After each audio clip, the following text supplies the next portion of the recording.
Hello friends, welcome to पीके की पाठशाला। और जैसा कि आप लोगों को जानकारी है, जो बिहार में वैकेंसियों का दौर चल रहा है, हर एक सप्ताह कुछ न कुछ कोई न कोई नई वैकेंसी आपको देखने को मिलती है। और इसी दौर में एक नई वैकेंसी आपको निकल के आई है, लेवल, जिसका लेवल है 7, मतलब ग्रेड पे अगर बोले तो उसका है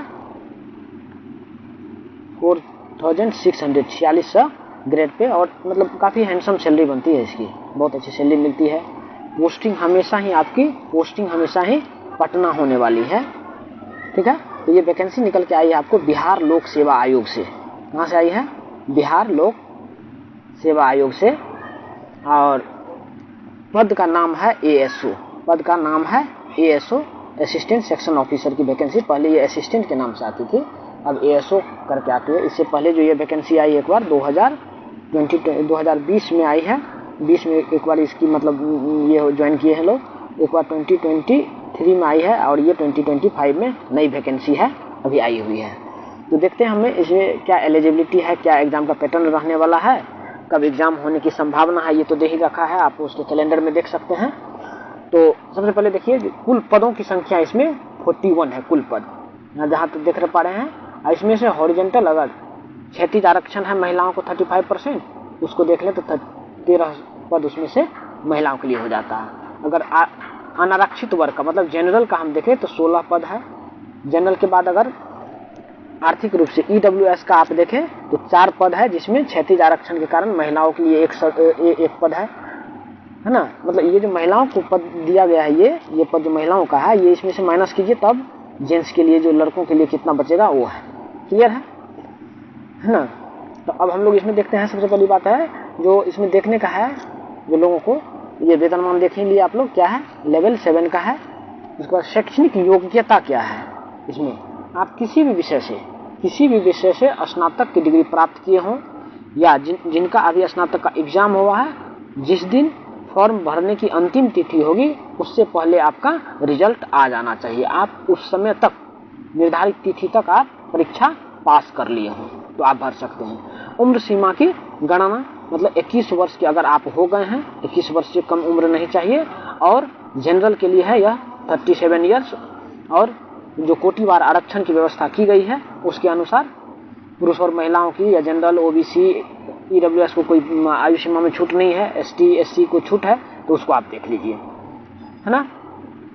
तो हम लोग देखते हैं जो अगले स्लाइड में, इसमें आगे और क्या दिया है। हम लोगों ने एलिजिबिलिटी देख लिया, वेतनमान, शैक्षणिक योग्यता क्या है, उम्र सीमा देख लिया। अब हम लोग देखेंगे इसमें जो और क्या देख रखा है, चयन की प्रक्रिया जानना बहुत जरूरी है। जो चयन की प्रक्रिया कैसे होगी, चयन कैसे किया जाएगा, तो इसमें मैं बता दूं आपको, जो 2 परीक्षा ली जाएगी, आपकी 2 परीक्षा ली जाएगी। मतलब एक होगी PT की परीक्षा, प्रिलिमिनरी टेस्ट, प्रारंभिक परीक्षा, और दूसरी होगी मेंस की परीक्षा, मेंस। 150 प्रश्नों का 150 प्रश्न पूछे जाएंगे PT में भी, और जिसकी मार्क के गणना के आधार पर फाइनल सिलेक्शन होगा, मेंस में भी 150 प्रश्न रहेंगे, जिसके आधार पर मेरिट बनाया जाएगा। और एक पेपर मेंस में आपकी हिंदी की होगी, हिंदी की वो पेपर क्वालिफाइंग होगी, क्वालिफाइंग। तो हम लोग जानते हैं मेंस, ये पहले जानिए PT की जो परीक्षा होगी वो आपको 2 घंटे 15 मिनट समय दिए जाएंगे, 150 प्रश्न होंगे, ऑब्जेक्टिव होगा सारा प्रश्न, PT और मेंस दोनों में। और इसमें जो पिछले साल का, आप जो पिछले 2 वर्षों का कट ऑफ देखेंगे, कट ऑफ एनालिसिस करेंगे, तो मोर और लेस दोनों साल लगभग फिक्स है कट ऑफ। तो आपको मतलब 120 प्लस ही रहना पड़ेगा। 120 प्लस में अगर आपका मार्क्स आ रहा है PT में, तो आप इसके लिए खुशी भरिए। इतना मार्क अगर लाने में आप सक्षम हैं, आपकी मैथ्स अच्छी होनी चाहिए, रीजनिंग पर अच्छी पकड़ होनी चाहिए, साइंस पे अच्छी पकड़ होनी चाहिए, तभी आप कर पाएंगे। बाद बाकी इसमें अगर आप ये चीज देखना चाहेंगे, एक मिनट, हाँ, आते हैं हम लोग पिछले स्लाइड को देखते हैं। हाँ, ये अगले स्लाइड ये था। तो अगर इसमें एक चीज हम लोग देखें, इसको पहले मैं इरेज कर देता हूँ ताकि आप चीज़ों को ठीक से समझ पाएंगे। इसको हटाइए। अब इसमें देखें, इसमें अगर आप देखते हैं एक चीज, क्या जो प्रश्न कैसे पूछे, प्रारंभिक परीक्षा में प्रश्न कहाँ से आएंगे, तो समान अध्ययन जनरल अवेयरनेस जो होगा, जनरल नॉलेज के जीके के कितने प्रश्न पूछे जाएंगे, 50 प्रश्न हो गए। बाद बाकी 100 प्रश्न जो है उसमें सामान्य विज्ञान एवं मैथमेटिक्स है। पीछे स्लाइड में जाऊँ मैं, बिल्कुल, हाँ, ये सामान्य विज्ञान एवं मैथमेटिक्स है। विज्ञान से अच्छे खासे प्रश्न आते हैं और 50 प्रश्न रीजनिंग, एकदम सिर्फ और सिर्फ रीजनिंग के 50 प्रश्न होते हैं। तो इसीलिए कट ऑफ मैथ्स और रीजनिंग, वैसे भी मैथ्स और रीजनिंग में बिहार के बच्चे बहुत ही स्ट्रॉन्ग होते हैं, इसलिए देख रहे हैं इसका कट ऑफ भी हाई जाता है। तो वस्तुनिष्ठ और बहुविकल्पीय होंगे, समय सीमा इसमें निर्धारित की गई है। और उसमें जो प्रारंभिक में पुस्तक ले जाने की रहती है एनसीईआरटी, लेकिन पुस्तक की कोई जरूरत, अगर उतना कट ऑफ आपको पास करना है तो पुस्तक ले जाने का कोई मतलब नहीं बनता है। ठीक है, आगे चले हम लोग। तो आपने परीक्षा का पैटर्न पीटी का देख लिया, चयन प्रक्रिया पीटी और मेंस ले जाएगी, और मेंस में आपका क्या स्कोर रहा है उसके आधार पर जो है सो आपका चयन किया जाएगा। मेंस में जो 150 मार्क्स का मेंस का पेपर होगा, उसका भी सिलेबस जो पीटी का सिलेबस दे रखा है वही सिलेबस होता है, और मेंस भी ऑब्जेक्टिव होता है। क्लियर है, आगे बढ़े। आगे है मानसिक सिलेबस दे रखा है, जो किस सेक्शन से क्या रहेगा, कितना, वो तो देख लिया आपने, मतलब कौन कौन विषय में क्या क्या सिलेबस है। वो समान मेंस का सिलेबस में समान हिंदी में क्या पूछा जाएगा, द्वितीय प्रश्न पत्र अपना जो जनरल एप्टीट्यूड का रहेगा उसमें क्या है। इसमें भी मेंस में आपका 2 घंटा 15 मिनट का एग्जाम होगा। मुख्य परीक्षा का अगर आप सिलेबस देखिए तो विषय समान हिंदी है और सामान्य ज्ञान है, उसमें से ये सिलेबस आपको पूरा का पूरा दे रखा है। इसको देखिए। आरक्षण को जानते हैं आप लोग, जो किस आधार पर आरक्षण दी जाती है, क्या क्या कितने को आरक्षण है। उसके बाद हम लोग देखेंगे आरक्षण कोटि का इसमें वर्णन क्या है, इसमें ज़्यादा कुछ जानना नहीं है। इसमें है आप लोगों को जानने का क्या है इसमें। हाँ, अब हम लोग देख लेते हैं एक चीज़, जो फॉर्म भरने से पहले क्या करना चाहिए, है ना। हाँ, परीक्षा की शुल्क देखिए एक चीज़। परीक्षा शुल्क में है आपको 600 रुपया है जनरल ओबीसी के लिए, सामान्य अभ्यर्थियों के लिए, और केवल बिहार राज्य के अनुसूचित जाति और अनुसूचित जनजाति के लिए 150 रुपीज़ है। बिहार राज्य के अस्थायी निवासी अनारक्षित आरक्षित महिलाओं के लिए 150 रुपीज़ है। दिव्यांग के लिए भी है, अपना सबके लिए। तो जनरल के लिए कितना है, 600 रुपया, 600 रुपीज़ आपको फॉर्म का लगेगा। क्लियर। आवेदन करने की जो तिथि है 29/5 से शुरू होगी और 23/6 तक आवेदन ली जाएगी इसकी। परीक्षा की तिथि जुलाई में घोषित है, जुलाई 2025 आपको घोषित है परीक्षा की तिथि बीपीएससी के कैलेंडर में। उसके बाद हाँ, जो मेन बात है अब, जो फॉर्म भरना कैसे शुरू करें। तो इस बार जो फिर से बीपीएससी ने नया फॉर्म भरने का जो नया मतलब इंटरफेस तैयार किया है, उसमें आपको पहले, अगर आपका पुराना भी ओटीआर है तो उसको आपको मॉडिफाई करना पड़ेगा। थोड़ी सी समस्या आती है और मॉडिफाई करना पड़ेगा, चेंज करने पड़ेंगे कुछ, और ओटीआर पहले करना पड़ेगा। ओटीआर सब कुछ करने के बाद आपको सेव एंड लॉक करना है। सेव एंड लॉक अगर हो जाता है तो उसके बाद अगर आप माय अकाउंट को क्लिक करेंगे तो आप अपने जो उसमें जो आपने शैक्षणिक योग्यता इंटर किया है ओटीआर में, उसके आधार पर आप जिस जिस कैटेगरी में, जिस जिस फॉर्म के लिए, जिस जिस एडवर्टीजमेंट के लिए एलिजिबल होंगे, तो वो एडवर्टीजमेंट आपके अकाउंट में दिखाएगा। और जिस भी एडवर्टीजमेंट के लिए आपको फॉर्म भरना है उस पर अप्लाई पे जाइए, लाइव फोटो अपलोड कीजिए, और कुछ डिटेल्स मांगता है आपको उसमें, ये ओबीसी अगर कोई कैटेगरी से है तो उसका कैटेगरी सर्टिफिकेट के नंबर मांगा जाता है। कोई ये नहीं, अपलोड नहीं करना है कुछ भी, और बस ये 1-2 सिग्नेचर और हिंदी इंग्लिश का सिग्नेचर और लाइव फोटो अपलोड कीजिए, बस हो गया फॉर्म। तो जो भी करना है ओटीआर में करना है। ओटीआर आप होशियारी से कीजिएगा, कुछ गलत फील मत कीजिएगा। और वैसे जब भी ये इंटरफेस ओटीआर तो अभी भी आप कर सकते हैं, तो अगर संभव है तो अभी ही आप ओटीआर कर लीजिए, ताकि जैसे ही फॉर्म ओपन होगा तो आप फॉर्म भर लें। तो ओटीआर को आपको ध्यान पूर्वक करना है, 1 टाइम रजिस्ट्रेशन। तो बीपीएससी के साइट पर जाएंगे आप, ओटीआर का न्यू रजिस्ट्रेशन बटन पर क्लिक करेंगे, ओटीआर कर लेंगे। ये दे रखा है स्टेप, इसको कीजिए।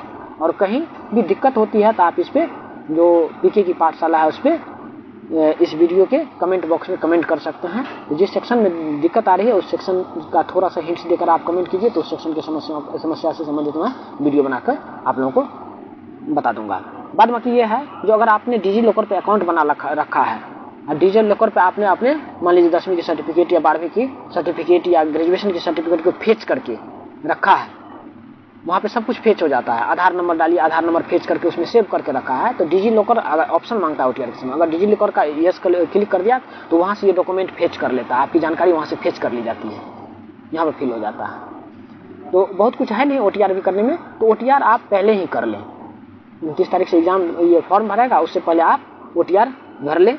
और जो आपका एक्टिव मोबाइल नंबर है, एक्टिव ईमेल आईडी है, उसको उसमें जब भी आप OTR करेंगे तो उसमें एक आपको OTP आएगा वैलिडेशन के लिए, उसको वैलिडेट करिए, आगे बढ़िए। और सारा डिटेल्स आपको मतलब 10th के मार्कशीट, 12th के मार्कशीट, डिग्री सर्टिफिकेट, ग्रेजुएशन के मार्कशीट, डिग्री सर्टिफिकेट, उसके बाद अगर मास्टर्स कर रखा है वो भी आप उसमें देना चाहते हैं तो वो दीजिए।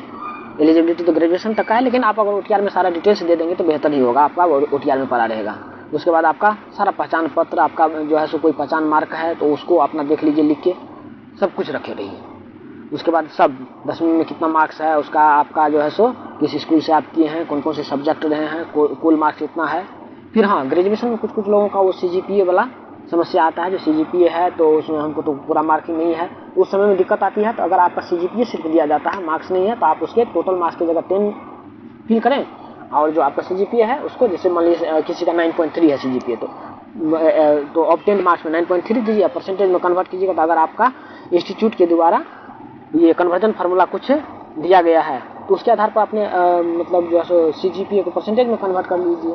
जनरली ये होता है कि 7.5, अगर आपका CGPA मान लीजिए 8.75 है, 8.75, तो आपका परसेंटेज 80 होगा। 0.75 माइनस करके 10 से मल्टीप्लाई कर दीजिए, तो वही होता है परसेंटेज।